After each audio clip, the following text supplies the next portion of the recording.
get ready with me at pag-usapan natin yung mga chismis sa school. Part 2. Nangyari 2 years ago, tapos yung lalaki, sophomore pa lang.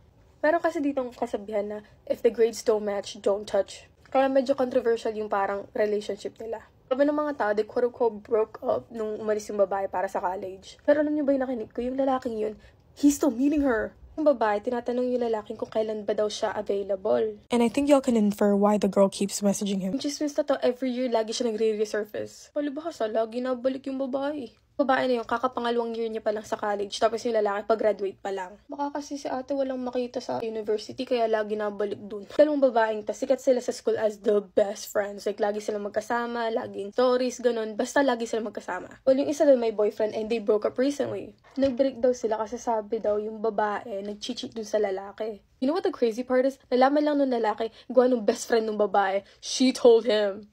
So this day, feeling ko yung babaeng yun, hindi niya alam yung best friend niya pala yung nagsabi dun sa ex niya. Kasi kahit ngayon, nakikita ko pa rin sila sa hallway na magkasama. So baka na-resolve nila or they still don't know.